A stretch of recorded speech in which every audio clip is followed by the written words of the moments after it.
በውኑ የምታነበውን ታስተውለዋለህን አሉ። እስቲ ከኔ ጋር በሉ የምታነበው አለው። የምታነበውን ታስተውለዋለህን አለው። እርሱም ጃንደረባው የሚመራኝ ሳይኖር እንዴት ይቻለኛል? የትም ቦታ ስልጣን ቢኖርህ በእግዚአብሔር ፊት ግን ትንሽ ነህ አይደለም? አዎ፣ ማንኛውም ስልጣን ከእግዚአብሔር ይበልጣል።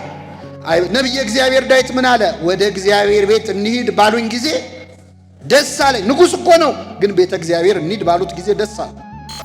ጃንደረባው ግን እነሆ ውሃ እንዳልጠመቅ የሚከለክለኝ ምንድን ነው? እነሆ ካህን ንስሐ እንዳትገቡ የሚከለክላችሁ ምንድን ነው? እነሆ ካህን ባይኖርሽ፣ እነሆ ካህን ንስሐ እንዳንገባ የሚከለክለን ምንድን ነው? እነሆ ቤተ መቅደስ እንዳናስቀድስ የሚከለክለን ምንድን ነው? እነሆ ቁርባን እንዳንቆርብ የሚከለክለን ምንድን ነው? እነሆ መጽሐፍ ቅዱስ እንዳናነበው የሚከለክለን ምንድን ነው? እንድትወስኑ ነው የምትማሩት፣ ለጠቅላላ እውቀት አይደለም ትምህርት።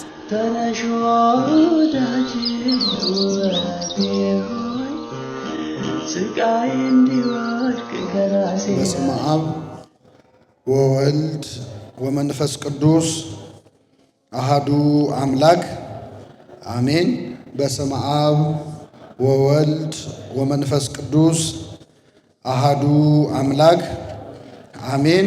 በስመ አብ ወወልድ ወመንፈስ ቅዱስ አሃዱ አምላክ አሜን።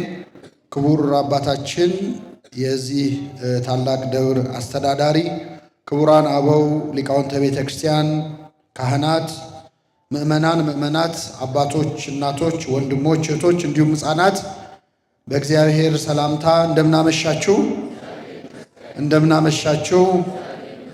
አሜን። ምሕረት ቸርነቱን አብዝቶ እስከዚህ ያደረሰን በዕድሜያችን ላይ የዛሬዋን ዕለት ይችን ሰዓት የጨመረልን የአባቶቻችን አምላክ ልዑለ ባሕርይ እግዚአብሔር ስሙ የተመሰገነ ይሁን። በዛሬው ዕለት ቅዳሴ ቤቱን ለምናከብርለት ለኢትዮጵያ የክርስትና አባት ለቅዱስ ፊልጶስ እንደዚሁም ለመጀመሪያው ኢትዮጵያዊ ሐዋርያ ለኢትዮጵያዊው ጃንደረባ ለቅዱስ ባኮስ ቤተ መቅደስ የቅዳሴ ቤት ክብረ በዓል በሰላም አደረሳችሁ አደረሰን። እንደ እግዚአብሔር ቅዱስ ፈቃድ በሚኖረን ጊዜ በሐዋርያት ሥራ ምዕራፍ 8 ከቁጥር 26 ላይ ተጽፎ በሚገኘው ምዕራፍ ላይ መነሻ በማድረግ በዛሬው ዕለት የምናስባቸውን ኢትዮጵያዊውን ጃንደረባን ቅዱስ ባኮስንና ቅዱስ ፊልጶስን አስመልክቶ በሐዋርያት ሥራ ላይ የተጻፈውን ክፍል እንማራለን። የትምህርታችን ርዕስ የሚሆነው የሚከለክለኝ ምንድን ነው የሚል ይሆናል። ከኔ ጋር በሉ የሚከለክለኝ ምንድን ነው? በዚህ ቃል ተነስተን እንማራለን። ለአባቶቻችን ለነቢያት፣ ለአባቶቻችን ለሐዋርያት፣ ለሐዋርያውያን አበው፣ ለሊቃውንት በጉባኤያቸው ተገኝቶ ምስጢሩን ጥበቡን ገልጦ ያስተማረ አምላካችን እኛንም በቸርነቱ እንዲያስተምረን፣ እንዲመክረን፣ እንዲገስጸን የእርሱ ቅዱስ ፈቃድ ይሁንልን። እንግዲህ ምዕመናን በሐዋርያት ሥራ ምዕራፍ 8 ከቁጥር 26 ጀምሮ እስከ ፍጻሜ ምዕራፍ የተጻፈው ታሪክ ከሌሎች ክርስቲያኖች በተለይ ለኛ ለኢትዮጵያውያን በጣም ትልቅ ትርጉም ያለው የመጽሐፍ ቅዱስ ክፍል ነው። ይህ አሁን የጠቀስኩላችሁ የመጽሐፍ ቅዱስ ክፍል ላይ የተፈጸመው ታሪክ ባይፈጸም ኖሮ ዛሬ እዚህ ጉባኤ ላይ ያለነው ሰዎች ክርስቲያኖች አንሆንም ነበር፣ አንጠመቅም ነበር፣ አናምንም ነበረ። ምን እንደምንሆን አይታወቅም። ይህ ታሪክ ዛሬ እዚህ ለመሰብሰባችን አሁን ያለንበት ቤተ መቅደስ ለመታነጹ ብቻ አይደለም ምክንያት የሆነው። በአጠቃላይ ኢትዮጵያ ክርስትናን እንድትቀበል፣ መጽሐፍ ቅዱስን እንድታውቅ፣ ወንጌልን እንድታምን ምክንያት የሆነ የመጽሐፍ ቅዱስ ክፍል ነውና ማንኛውም ኢትዮጵያዊ ክርስቲያን በቃሉ ሊያውቀው የሚገባ ታሪክ ነው። የሐዋርያት ሥራ ምዕራፍ 8 ከቁጥር 26 ጀምሮ ያለው ክፍል ኢትዮጵያዊው ጃንደረባ ክርስትናን እንዴት እንደተቀበለ የሚናገረው ክፍል ሁላችንም በቃላችን ልናውቀው የሚገባ ክፍል ነው። በእርግጥ መጽሐፍ ቅዱስ ስለ ኢትዮጵያ ክፉ ነገር ተናግሮ አያውቅም። በአብዛኛው ከኦሪት መጽሐፍት ብትነሱ ኢትዮጵያ በክፉ ተነስታ አታውቅም። በአብዛኛው በጥሩ ነገር ነው ስለ ኢትዮጵያ መጽሐፍ ቅዱስ የሚናገረው። ከ40 ጊዜ በላይ ኢትዮጵያ የሚለው ስም መጽሐፍ ቅዱስ ላይ አለ። ከስንት በላይ? እግዚአብሔር ያሳያችሁ። ተራ ነገር እንዳይመስላችሁ፣ እኛ ስለተጻፍን ነው። ምናልባት ኢትዮጵያ በሚለው ቦታ ላይ አሜሪካ የሚል ቃል ቢሆን ኖሮ የተጻፈው ዓለም ነበር የሚደበላለቀው። እርግጠኛ ነኝ ገንዘባቸው ላይ ያትሙታል፣ እንደው ሀገር ምድሩን ነበር የሚያንቀጠቅጡት። 40 ጊዜ ስሟ በመጽሐፍ ቅዱስ የተጻፈች ሀገር ናት ኢትዮጵያ። እኔ አንድ ጊዜ ደቡብ አፍሪካ የሚባል ሀገር ለቤተ ክርስቲያን አገልግሎት ሄጄ አንድ የገጠመኝ ነገር ልንገራችሁ። አንዲት የ13 ዓመት ሕፃን ነች እና ያው ሕፃናት ታውቃላችሁ ጥያቄ አያልቅባቸው እና ብዙ ጥያቄ ሰብሰብ ብለው ለምን እንዲሆነ እያሉ ሲያስጨንቁኝ ቆዩና አንዲት ልጅ 13 ዓመት ልጅ መጣችና እኔ ኢትዮጵያን በጣም ነው የምጠላታለች። በጣም እኔ ኢትዮጵያ የምትባል ሀገር አልወድም ማለች። እዛ ሀገር ነው ተወልዳ ያደገችው። በጣም ተበሳጨው። ያው አልመታት ነገር የሰው ሀገር ነው። እዚህ ሀገር ቢሆን በኩርኩም ነው የምንለው አይደል? ልጅ እንደዚህ ሲል ግን እዛ በሰው ሀገር ከምቀርብዬ ያው እየተናደድኩ ለምንድን ነው የማትወጃት ኢትዮጵያን አልኳት። ስላት ኢንተርኔት ላይ ጉግል አድርጌ ሳጠና በጣም ሕፃናት የሚደፈሩበት ሴቶች የሚጠለፉበት በጣም ብዙ ወንጀል ያለበት ሀገር ኢትዮጵያ ነው አለች። ስለዚህ ኢትዮጵያን አልወዳትም አለች። ይህን ስትል ደስ አለኝ። ለምን ደስ አለኝ መሰላችሁ? እንደ ደቡብ አፍሪካ ወንጀል ያለበት ሀገር የለም በዓለም ላይ። እንደ ፖሊስ ጣቢያ ሁሉ ይዘረፋል። ደቡብ አፍሪካ ውስጥ ፖሊስ ጣቢያ ይዘርፋሉ። እንግዲህ ፖሊስ ጣቢያ ከዘረፉ ሌላ ቦታ ምን ሊሆን ነው? እግዚአብሔር ያሳያል። ስለዚህ አንቺ ፖሊስ ጣቢያ የሚዘረፍበት ሀገር ቁጭ ብለሽ ከደቡብ አፍሪካ በላይ ወንጀል ያለበት አለው እንዴት ኢትዮጵያን እንደዚህ ትያታለሽ አልኳት። ምን አለች መሰላችሁ? ልክ ነህ፣ ደቡብ አፍሪካ ብዙ ወንጀል ይፈጸማል። ነገር ግን ደቡብ አፍሪካ እኮ ስሟ መጽሐፍ ቅዱስ ላይ አልተጻፈም። ኢትዮጵያ ግን ስሟ ስንት ጊዜ ተጽፏል? ከዚህ በላይ ዱላ አለ? የለም። ተመልከቱ። እሺ አመስግኑ። ግድ የለም እግዚአብሔር ግን የሚያስጨበጭብ አይደለም፣ በእውነት የሚያስለቅስ ነው። ብዙ ወንጀል የሚሰራው ስሟ 40 ጊዜ መጽሐፍ ቅዱስ በተጻፈባት ሀገር። የእግዚአብሔር ሀገር ሆና ከሆነ እንደዚህ እየሆን ያለ ነው። የእግዚአብሔር ሀገር ባትሆን ኖሮ ምን ልንሆን ነበር? አሁን እንደው ቅድስት ሀገር ሆነን ነው እንደዚህ የምንበጣበጠው አይደል? እርኩስ ሀገር ቢሆን ምን ልንሆን ነበር? በጣም እኮ የሚገርም ነው። ልጅቷን እንግዲህ መንፈስ ቅዱስ ነው ያናገራል። ግን ቀላል ነገር አይደለም። እግዚአብሔር ስለ ኢትዮጵያ የተናገረው ሁሉ መልካም ነው። ኢትዮጵያ እጆቿን ወደ እግዚአብሔር፣ ለኢትዮጵያ ሰዎች ምግባቸውን ሰጣቸው። በጣም ይገርማል። በተነሳንበት ቦታ ሁሉ በመልካም ነው ስለ ኢትዮጵያ የተነገረው። ኢትዮጵያ እጆቿን ወደ እግዚአብሔር ትዘረጋለች። ተመልከቱ። እውነትም ኢትዮጵያ እግዚአብሔር እጁን ወደ እሷ እስኪዘረጋ እንኳን ጠብቃ አታውቅም። ሁሌም ኢትዮጵያ እጆቿን ወደ ማን ትዘረጋለች? ንግሥተ ሳባም ከኢትዮጵያ ተነስታ እግዚአብሔርን ፈልጋ የሰሎሞንን ጥበብ ልታይ ሄደች ይላል። ኢትዮጵያዊው ጃንደረባም ከኢትዮጵያ ተነስቶ ሊሰግድ ወደ ኢየሩሳሌም ሄዶ ነበር ይላል። ለምን? ኢትዮጵያ እጆቿን ወደ እግዚአብሔር ትዘረጋለች። የሮሜ መልእክት ላይ እኮ እግዚአብሔር ምርር ብሎት የተናገረው ቃል አለ። የሮሜ መልእክት ላይ ቀኑን ሙሉ ወደ እስራኤል እጆቼን ዘረጋዋል። ቀኑን ሙሉ ወደማይታዘዙ ወደ እስራኤላውያን እጆቼን ዘረጋው። እግዚአብሔር እጁን ወደ እስራኤል ዘርግቷል፣ ወደ ኢትዮጵያ ግን አልዘረጋም። ለምን? ኢትዮጵያ ራሷ እጆቿን ወደ እግዚአብሔር ትዘረጋለች። እኛ እሱ እስኪፈልገንም አንጠብቅም፣ እኛም ፈልገዋል። ኢትዮጵያውያን ደጅ ሲጸኑ የኖሩት ለሌላ አይደለም። አሁን ነው እንጂ ተሰደን ለምግብ፣ ተሰደን ለእንጀራ፣ ተሰደን ችግር ለመፍታት ሰው ሀገር የተገኘ ነው። መጽሐፍ ቅዱስ ላይ ያሉት ኢትዮጵያውያን ወደ ሌላ ሀገር ከሄዱ ጥበብ ፈልገው ነው፣ መጽሐፍትን ፈልገው ነው፣ ታቦተ ጽዮንን ፈልገው ነው። ሄደው ይዘው የሚመጡት መጽሐፍ ነው። ሄደው ይዘው የሚመጡት መስቀል ነው፣ ታቦት ነው፣ ወንጌል ነው። ለምን? ኢትዮጵያ እጆቿን ወደ ማ ስለምትዘረጋ? ወደ እግዚአብሔር ስለምትዘረጋ። ስለዚህ በመጽሐፍ ቅዱስ የተጻፉ የቀደሙ ጥቅሶች በሙሉ ስለ ኢትዮጵያ መልካም ነገር ይናገራሉ። አሁን የጠቀስነው የሐዋርያት ሥራ ምዕራፍ 8 ላይ እንዲህ ይላል። የጌታም መልአክ ፊልጶስን ተነስተህ በደቡብ በኩል ከኢየሩሳሌም ወደ ጋዛ ወደሚያወርደው ምድረ በዳ ወደሆነ መንገድ ሂድ አለው ይላል። እንግዲህ ፊልጶስ ከሰባቱ ዲያቆናት መካከል አንዱ ነው። ዲያቆን ሆኖ ያጠመቀ በታሪክ እሱ ነው ያለው። ሁለተኛ ሐናንያ ነው ቅዱስ ጳውሎስን ያጠመቀ። ክህነት ሳይኖራቸው ያጠመቁ ሰዎች እግዚአብሔር ፈቅዶ ይሁን ብሎ ማለት በኋላ ሐዋርያት አጽንተውላቸዋል። እነሱም ክህነታቸው ከፍ ብሏል። ፊልጶስ ተሰዶ እስጢፋኖስ በድንጋይ ተወግሮ ከሞተ በኋላ ክርስቲያኖች ሲበተኑ ወደ የሀገሩ ተበተኑ። በተሰደዱ ሰዓት በሄዱበት ወንጌል ሰበኩ። እንግዲህ እስጢፋኖስ በአሰቃቂ ሁኔታ ነው የተገደለው። ምዕመናን ከኔ ጋር ናቸው። በድንጋይ ተወግሮ ሊቀ ዲያቆናት እስጢፋኖስ ሰማዕት ሆኖ ሲሞት ክርስቲያኖች ተሸበሩ፣ ወደ የሀገሩ ተበተኑ። እግዚአብሔር በእስጢፋኖስ ሞት ምክንያት ክርስቲያኖች መበተናቸውን ለበጎ ነገር ተጠቀመበት። ቤተ ክርስቲያን ስደት ላይ ነች፣ ግን የቤተ ክርስቲያን ስደት ስብከት አያስቆምም።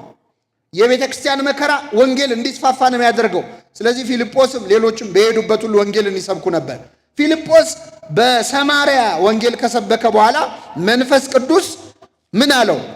ወደ ጋዛ ወደሚያወርደው ምድረ በዳ ወደሆነ መንገድ ሂድ አለው። ተነስቶም ሄደ ይላል። እነሆም ህንደኬ የተባለች የኢትዮጵያ ንግሥት አዛዥና ጃንደረባ የነበረ በገንዘቧም ሁሉ የሰለጠነ አንድ የኢትዮጵያ ሰው ሊሰግድ ወደ ኢየሩሳሌም መጥቶ ነበር ይላል። አንድ የኢትዮጵያ ሰው ምን ሊል ነበር የሄደው? ወደ ኢየሩሳሌም ሊሰግድ። ኢትዮጵያውያን ረጅም ጉዞ ተጉዘው ለብዙ ዘመናት ኢየሩሳሌም ይሳለማሉ። አሁንም ድረስ የሁላችንም ምኞት እዚህ ያለ ነው። ኢየሩሳሌም መሄድ ትፈልጋላችሁ? አፈልጉ እንፈልጋለን። ደስ ይለናል። ህልማችን ነው። እንደው ያችን ቅድስት ሀገር ረግጬ በሞትኩ ይላሉ ብዙዎች። እድሜያቸውን ሙሉ ገንዘብ አጠራቅመው ቅድስት ሀገርን ተሳልመው ልክ ሲሳካላቸው እዛውም የሚሞቱ ሰዎች አሉ። ይህ የኖረ ልማዳችን። በጣም ብዙዎች አሁን ቴክኖሎጂ ባለበት ዘመን አይደለም። ወደ ኢየሩሳሌም ሄደው ለመስገድ መንገድ ሲሄዱ ሽፍታ ገድሏቸው የሞቱ፣ አውሬ በልቷቸው የሞቱ በየመንገዱ ብዙ አባት እናቶቻችን አሉ። በረከታቸው ይደርብን።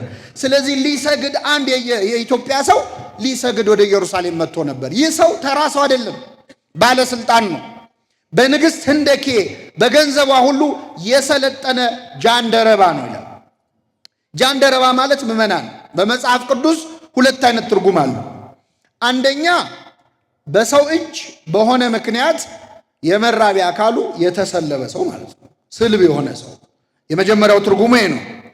ሁለተኛ ጃንደረባ ማለት ባለስልጣን ማለት ነው። ሁለተኛ ትርጉሙ እሱ ነው።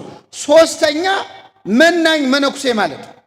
ጌታችን መድኃኒታችን ኢየሱስ ክርስቶስ ስለ መንግሥተ ሰማያት ራሳቸውን ጃንደረባ ያደረጉ ሰዎች አሉ ይላል። ስለምን ራሳቸውን ጃንደረባ ያደረጉ? ስለ መንግሥተ ሰማያት። እነማን ናቸው እነዚህ? መነኮሳት ናቸው።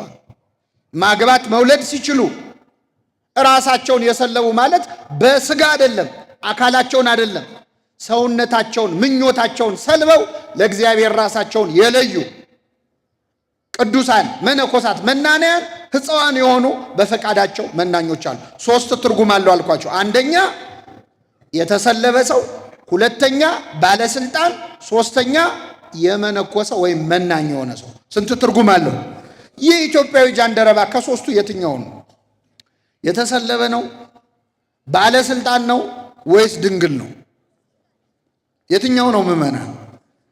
የተሰለበ እንዳልሆነ እኔ አንድ ማስረጃ ልንገራችሁ። ይህ ሰውዬ ከኢትዮጵያ ተነስቶ ሊሰግድ ወዴት ነው ሄደው? አቤት፣ ወደ ኢየሩሳሌም። ወደ ኢየሩሳሌም ገብቶ ለመስገድ የመጀመሪያው መስፈርት ምን እንደሆነ ታውቃላችሁ? መገረዝ ነው። የመጀመሪያው መስፈርት ምንድን ነው?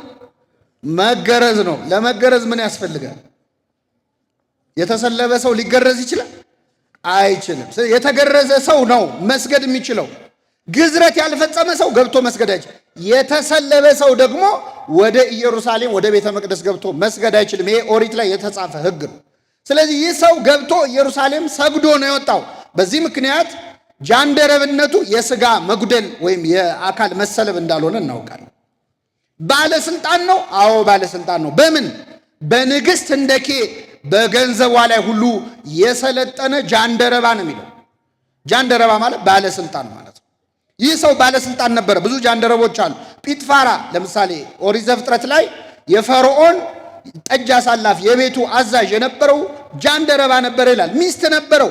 ሚስቱ እንደውም ዮሴፍን እስከ ማስቸገር ደርሳ ተጽፏል በታሪክ ላይ። ስለዚህ ጃንደረባ የተባሉ ባለስልጣኖች አሉ። ይህ ሰው ባለስልጣን ነው፣ ገንዘብ አለው፣ ባለሀብት ነው። ከኢትዮጵያ ተነስቶ ኢየሩሳሌም ለመሄድ የራሱ ሰረገላ ያለው፣ የራሱ የሚያነበው መጽሐፍ ያለው ትልቅ ባለሀብት ነው፣ ባለስልጣን ነው። ግን ሊሰግድ ወዴት ሄዶ ነበረ? የሚሰግዱ ባለስልጣናትን ይስጠን። አንዳንድ ሰው ስልጣን ላይ ሲወጣ ይሳለማል። ቤተክርስቲያን አይሳለም። ባይሆን ገንዘብ ካለ የሚያስፈልግ እርዳታ ካለ ልስጣችሁ ብሎ ኪሱ ይገባል። መጥቶ አያነግስም። ከመጣም በቃ ጅንን ብሎ የክብር ወንበር ለብቻ ተሰጥቶት ተቀምጦ ንግግርን ሲያደርግ መንግስት የሃይማኖት ተቋማትን ያበረታታል ምናምን የሚለው ጥጋቡ አይቻልም። የትም ቦታ ስልጣን ቢኖርህ በእግዚአብሔር ፊት ግን ትንሽ ነህ አይደለም? አዎ፣ ማንኛውም ስልጣን ከእግዚአብሔር ይበልጣል። ነቢየ እግዚአብሔር ዳዊት ምን አለ? ወደ እግዚአብሔር ቤት እንሂድ ባሉኝ ጊዜ ደስ አለኝ። ንጉሥ እኮ ነው፣ ግን ቤተ እግዚአብሔር እንሂድ ባሉት ጊዜ ደስ አለ። ለምንድን ነው ደስ ያለው? መጥቶ ሊጀነን መጥቶ በክብር ሊቀመጥ አይደለም። ዳዊት በእግዚአብሔር ቤት መጣልን መረጥኩ ነው ያለው። ምን ማለት መረጥኩ? መጣልን። ባለስልጣን ብትሆን ከእግዚአብሔር በላይ ስልጣን የለም። ንጉሥ ብትሆን የነገስታት ንጉሥ ማን ነው? እግዚአብሔር ነው። ሊሰግድ ወደ ኢየሩሳሌም ወጥቶ ነበር። ትንሽም ይሁን ትልቅም ስልጣን ያላችሁ ይህንን የምትሰሙ ሰዎች ከስልጣናችሁ ማን ይበልጣል? እግዚአብሔር ይበልጣል። ለእግዚአብሔር የምንሰግድበትን ልብ ይስጠን። ትንሽ ሀብት ሲኖረው ሰው ትንሽ እውቀት ሲኖረው ይጀነናል።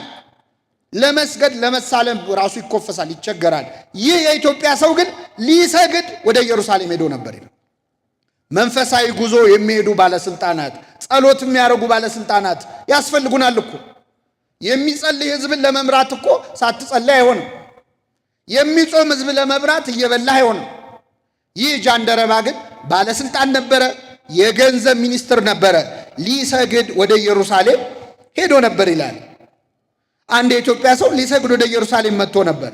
ሲመለስም በሰረገላ ተቀምጦ የነቢዩን የኢሳይያስን መጽሐፍ ያነብ ነበር ይላል።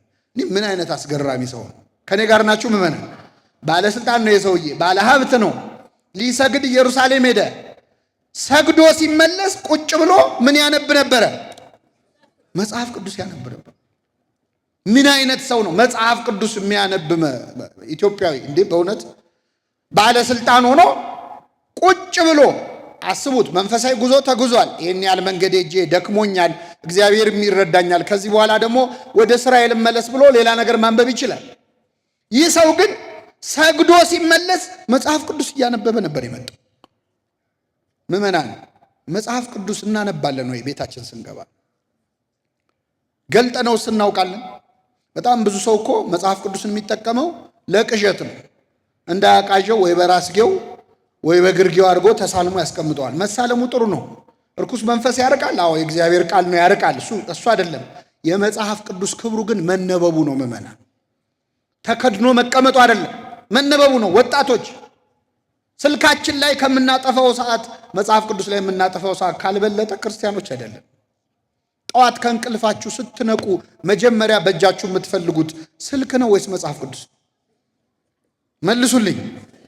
ስልክ ነው። ስልክ ላይ እኮ ልንሞት ነው። 24 ሰዓት በቃ ስማርትፎን ከኛ በለጠ። ስማርት ሆነ ስልኩ እኮ እኛን አደደበን እኮ። እሱ ከኛ በለጠ። የሚያዘን እሱ ነው፣ የሚያስብልን እሱ፣ የሚያነብልን እሱ። መጽሐፍ ቅዱስ አሁን ድሮ ቢሆን መጽሐፍ ቅዱስ አላገኝም ውድ ነው ለመግዛት ይባላል። አሁን ስልካችን ላይ አለ። እኛ ሌላ ነገር ስናይ ነው የምንውለው እንጂ።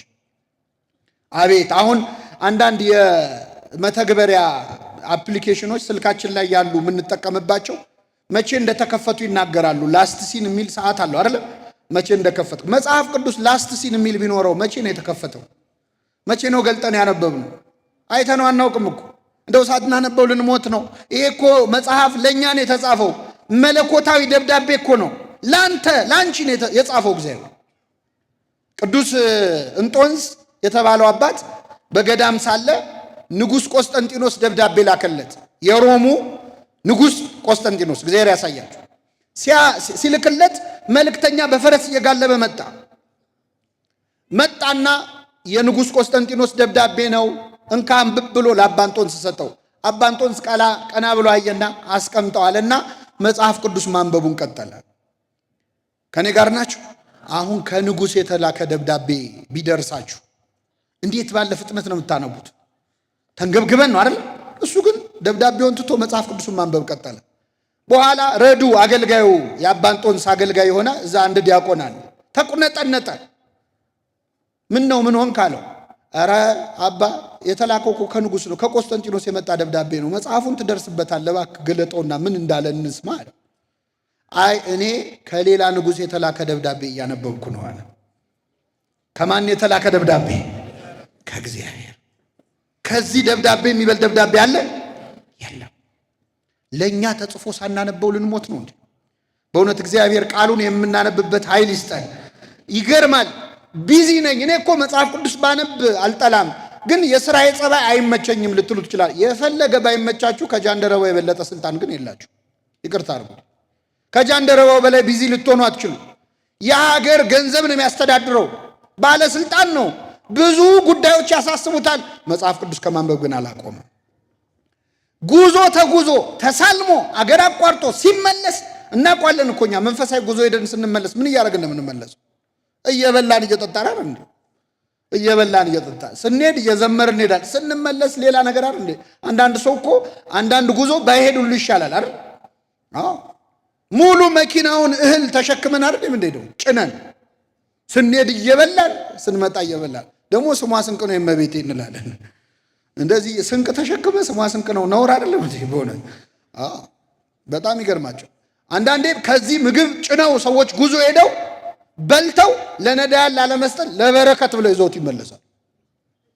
ይህ ጃንደረባ ግን የሄደው ሊሰግድ ነው። ሲመለስ ምን እያደረገ ነው? እያነብ። ምን አይነት መንፈሳዊ ሰው ነው! የማያቋርጥ መንፈሳዊ ሕይወት ማለት ነው። እግዚአብሔር ለሁላችን ይስጠን።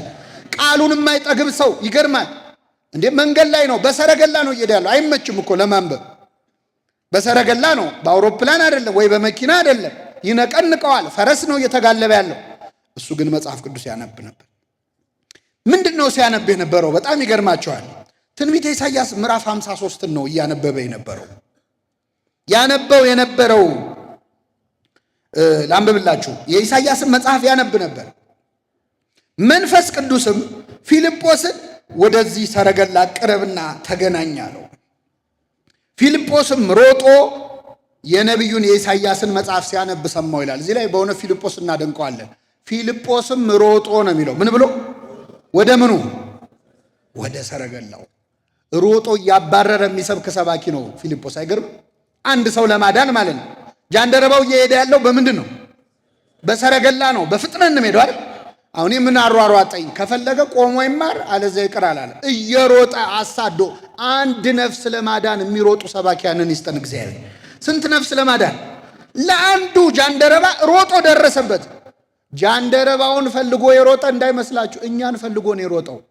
ፊልጶስ ሮጦ ጃንደረባው ላይ ባይደርስበት ኖሮ ዛሬ እኛ ክርስቲያኖች አንሆንም ነበር። ለካ አንድ ሰው ማስተማር ብዙ ሕዝብ ማስተማር ነው። ለካ የአንድ ሰው ነፍስ ማዳን ለብዙዎች መዳን ምክንያት ይሆናል። አንዱን ጃንደረባ ፈልጎ ሮጦ ደረሰበት። ጃንደረባው ጮክ ብሎ ነበር የሚያነበው። የነቢዩን የኢሳይያስን መጽሐፍ ሲያነብ ሰማው ይላል። ቀረብ አለና ምን አለው? በውኑ የምታነበውን ታስተውለዋለህን አሉ። እስቲ ከኔ ጋር በሉ። የምታነበው አለው። የምታነበውን ታስተውለዋለህን አለው። እርሱም ጃንደረባው የሚመራኝ ሳይኖር እንዴት ይቻለኛል? እስኪ በሉ እስቲ እውነት እንደው መልሱልኝ። አሁን እናንተ እዚህ ጉባኤ ያላችሁ ሰዎች አንድ ታክሲ ላይ ቁጭ ብላችሁ መጽሐፍ ቅዱስ እያነበባችሁ፣ ተውት መጽሐፍ ቅዱስ መሆኑ ይቅር፣ የሆነ መጽሐፍ እያነበባችሁ አንድ የማታውቁት ሰው መጥቶ ይገባሃል ወይ የምታነበው ቢላችሁ የሚያስረዳኝ ሰው ሳይኖር እንዴት ይቻለኛል ትላላችሁ? ትላላችሁ? ምን አገባ ነው የምትሉት አይደለም? የት ታውቀኛለህ? ምን ለማለት ፈልገህ ነው? ይግባኝ አይግባኝ አንተ ምን ታውቃለህ? ትዕቢተኞች እኮ ነን እኛ። የሚመራኝ ሳይኖር እንዴት ይቻለኛል አለ። ምን አይነት ትሁት ሰው ነው! የመንግስት ባለስልጣን እኮ ነው። የመንግስት ባለስልጣን፣ የገንዘብ ሚኒስትር የማያውቀው ሰውዬ መጥቶ የምታነበው ይገባሃል ያለው። አሁን እኔ ዛሬ የኢትዮጵያን የገንዘብ ሚኒስትር መኪና ላይ ቁጭ ብለው ሲያነቡ በሩን ከፈታ አድርጌ የሚያነቡት ይገባዎታል ብላቸው ምንድን ነው የሚሉኝ? እገባለሁ፣ እኔ ራሴ እገባለሁ። ለዚች ንግግሬ ዋጋ ከፍላለሁ።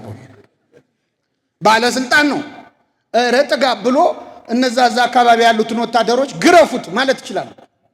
የት ታውቀኛለህ ማለት ይችላል። የሚያስረዳኝ ሳይኖር እንዴት ይቻላል? እኛ እኮ ትዕቢተኞች ነን። እማናውቀውን ነገር እንኳን አላውቅም ማለት እንኳን አንፈልግም።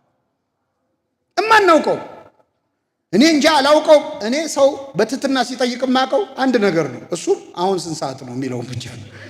ስንት ሰዓት ነው ትላላችሁ እንላለን። ከዛ ውጭ እኮ መጠየቅ አንፈልግም። አላዋቂ ላለመባል ያለን ፍርሃት፣ ሌላ ሰው ላለመጠየቅ ያለን ጭንቀት። ምን ነበር እንኳን ይላሉ አንዳንድ ሰዎች ጥያቄ ሲጠይቁ። አያውቁትም እኮ ግን አውቀው ነበር ጠፍቶብኝ ነው ለማለት ማለት ትዕቢት አለች። አያችሁ ምን ነበር እንኳን ይላሉ። እዚህ ዜና አበው ላይ በጣም የሚገርም ታሪክ አንድ ጊዜ አንብቤያለሁ። ከኔ ጋር ናችሁ? አንድ አባት መጽሐፍ ቅዱስ ሲያነብ ትርጉሙ አልገባውም፣ ቢል ቢሰራ አልገባውም። የቤተ ክርስቲያናችን ስርዓት ደግሞ አንድ የመጽሐፍ ቅዱስ ቃል አልገባ ካለ ተመላልሰህ አንብበው፣ ደጋግመው፣ ጸሎት እያደረክ ደጋግመው ይላል እና ይሄ አባት ጸሎት እያደረገ ቢደግመው ያ ቃል ሊገባው አልቻለም። አይ ይህንንማ ሳይገልጽልኝ አርፌ አልቀመጥም ብሎ ጾም ጀመረ። አንድ ሱባኤ ይጸልይና 7 ቀን ይጾምና ተመልሶ መጥቶ ያችን ጥቅስ ሄዶ ያነባታል። አሁንም አይገባው። 2 ሱባኤ አይገባው። 3 ሱባኤ ዓመት ሙሉ ጾመ። ዓመት ሙሉ እግዚአብሔር አልገለጠለት።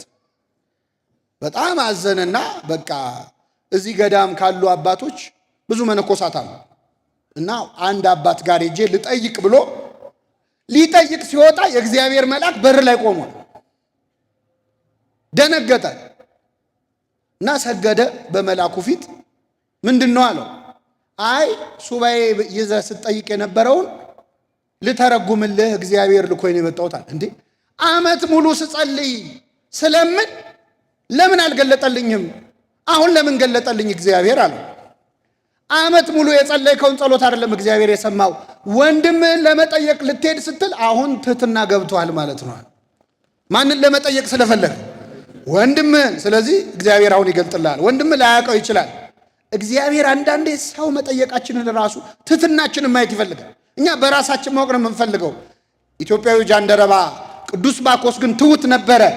የምታነበውን ታስተውለዋለህን ሲለው ምን አለ? የሚመራኝ ሳይኖር እንዴት ይቻለኛል? በሏት፣ ግድ የላችሁም ሌላ ቀን ስለማንላት እስቲ አሁን እንኳን እንበላት። የሚመራኝ ሳይኖር እንዴት ይቻለኛል? እኔ በእውነት የኢትዮጵያ ኦርቶዶክስ ተዋሕዶ ቤተክርስቲያን ምእመናን ድምፅ ነው ይሄ ንግግር። ብዙ ምእመናን ከሃይማኖት የሚጠፉት፣ ከሃይማኖት የሚክዱት፣ የሚስቱት፣ ወደ ሌላ ነገር የሚሄዱት ለምንድን ነው? የሚያስተምራቸው ሰው ስላጡ። ለምን እንወሻሻል? ክፉ ስለሆኑ እንዲህ ስለሆኑ ብለን መፍረድ አንችልም። የሚያስረዳኝ ሳይኖር እንዴት ይቻለኛል? ቅዳሴውም ምን ማለት እንደሆነ፣ ሰዓታቱ ማህሌቱ ምን ማለት እንደሆነ፣ ስርዓተ ቤተ ክርስቲያን ምን እንደሆነ የሚያስረዳኝ ሳይኖር እንዴት ይቻለኛል? ጃንደረባው እናንተን ወክሎ ነው የተናገረው። ምእመናን ሁላችንን ወክሎ ማለት። ካልተማሩ እንዴት ያውቃሉ? ካለ ሰባኪስ እንዴት ያምናሉ ነው ያለው ቅዱስ ጳውሎስ። ስለዚህ ኢትዮጵያዊ ጃንደረባ ምን አለ? የሚያስረዳኝ ሰው ሳይኖር እንዴት ይቻለኛል አለ። አያችሁ፣ መጽሐፍ ቅዱስን ለካ የሚያስረዳ ሰው ያስፈልጋል። አንዳንድ ደፋር ሰዎች አሉ። አልገባ ሲላቸው ቆይ እስቲ ብለው ያነቡና እንደሚመስለኝ እንዲህ ማለት ነው ይላሉ። እንዲህ አይባልም። መጽሐፍ ቅዱስ ሐሳብ መስጫ ሳጥን አይደለም። የሚያስረዳን ሰው ያስፈልጋል። መጽሐፍ ቅዱስን የምናነበው ከቤተ ክርስቲያን ጋር ሆነን ነው። ፊልጶስን መጠየቅ፣ አባቶችን፣ ካህናትን፣ መምህራንን መጠየቅ ያስፈልጋል። ዝም ብለህ መጽሐፍ ቅዱስ እንደገባኝ እንደተረዳው ብለህ መፈትፈት አልችል። ስለዚህ ምን አለው? የሚመራኝ ሳይኖር እንዴት ይቻለኛል አለው። ወጥቶም ከእርሱ ጋር ይቀመጥ ዘንድ ፊልጶስን ለመነው ይላል። ፊልጶስን ለመነው በሉ እስኪ። አልገባ ሲላችሁ ቅዱስ ፊልጶስን ለምኑት። እሺ፣ ቅዱስ ፊልጶስ ልመናችንን ይስማል። የሚለመን ነው ለካ። አያችሁ፣ ይሄ ዲያቆን፣ ይሄ ቅዱስ የሚለመን ነው። ትምህርት አልገባ ያላችሁ ወጣቶች፣ በተለይ እዚህ አጥቢያ ያላችሁ እድለኞች ናችሁ። እዚህ ኑና ወደ ሰረገላው ወጥቶ ከእናንተ ጋር እንዲቀመጥ ፊልጶስን ለምኑት፣ ጸልዩ። አንተ ዲያቆን፣ አንተ የመንፈስ ቅዱስ ማደሪያ እባክህ ግለጥልኝ ብላችሁ ኑና ለምኑት። አልገባ ያላችሁ ሰዎች እድለኞች ናችሁ። እዚህ ሰፈር የምትኖሩ ሰዎች ኑና ለምኑት። ወደ ሰረገላው ወጥቶ ፊልጶስ እንዲተረጉምላችሁ ለመነው። አቤት ቤተ ክርስቲያን የመንግስት ባለስልጣናትን እንዴት ማስተናገድ እንዳለበት ማሳዩ። ጃንደረባው ባለስልጣን ነው። ፊልጶስ ዲያቆን ነው። ና ውጣ ወደ ሰረገላው ብሎ ለመነው። አያችሁ፣ ቤተ ክርስቲያን ባለስልጣናትን ደጅ መጥናት የለባትም። ባለስልጣናት ናቸው ቤተ ክርስቲያንን ደጅ መጥናት ያለባቸው። ና ተቀመጥ እባክህ አስተምረኝ ብሎ ለመነው። ያነበው የነበረው የመጽሐፍ ቅዱስ ክፍል ይሄ ነበረ። እንደ በግ ወደ መታረድ ተነዳ፣ የበግ ጠቦትም በሸላቾቹ ፊት ዝም እንደሚል እንዲሁ አፉን አልከፈተም።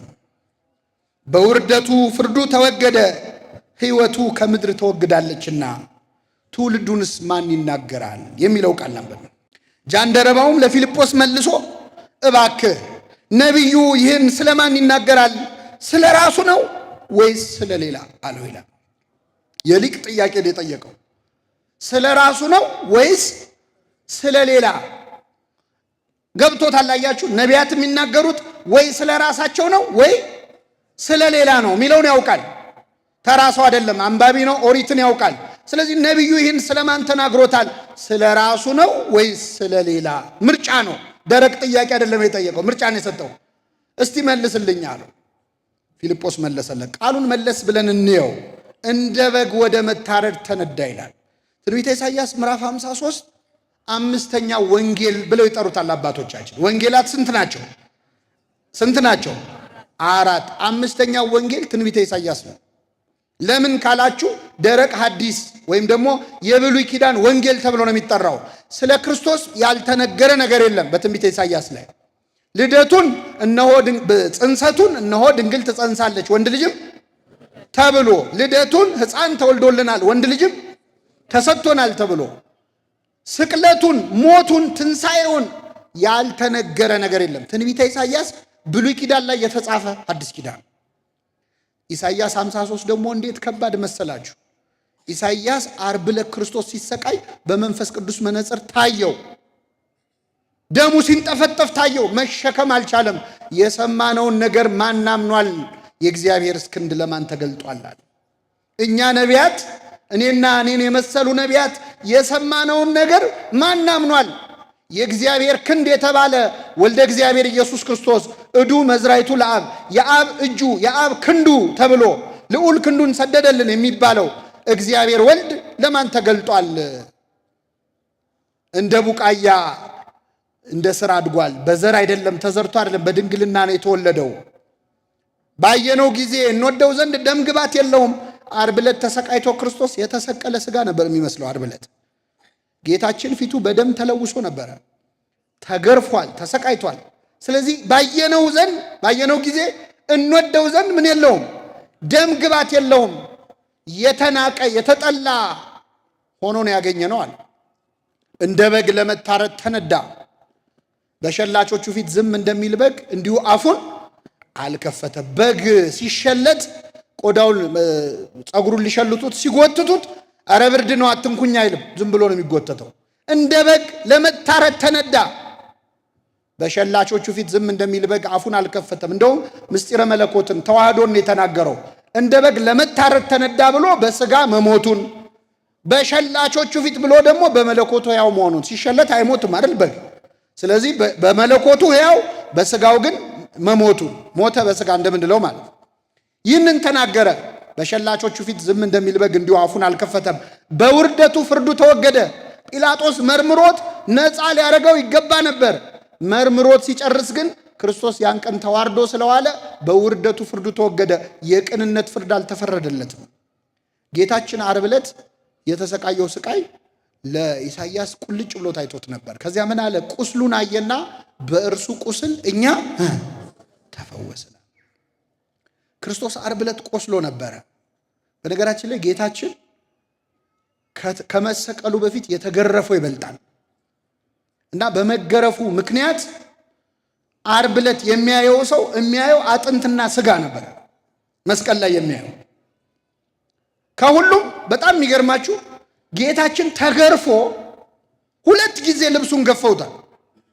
ከተገረፈ በኋላ 2 ልብሱን ተገፏል። ምን ማለት ነው? ሲገረፍ ሰውነቱ ይቆስላል አይደል? ይቆስላል። በዚያ ቁስል ላይ ልብስ ያለብሱታል። የቆሰለ ሰውነት ላይ ልብስ ሲለበስ ምንድነው የሚሆን? ይጣበቃል። ከዛ ልብሱን መልሰው ምን ይሉታል? ይገፉታል። ድጋሚ ይነጩታል ማለት ነው። ለሁለት ጊዜ ለሶስት ጊዜ የሾህ አክሊል ደፍተውበታል። እያንዳንዱን ስቃይ ደግሞ የሚገርማችሁ አይሁድ ማነው ሮማውያን ሰው ሲሰቅሉ ምንም ቢሆን ትንሽ ሰብአዊነት ስላላቸው መጠጥ ያጠጡታል። ሊሰቅሉት ልክ ሊቸነክሩት ሚስማር ሊያስገቡበት ሲሉ ያጠጡታል። ወይን ጠጅ ምን እንዳይሆን ነው? እንዳይሰማው። ክርስቶስ ጠጅ ሊያጠጡት ሲሉ ተፋው ነው የሚለው። ስለኛ የሚቀበለውን መከራ መቀነስ አልፈለገም። እያንዳንዷን ህመም ታሟል።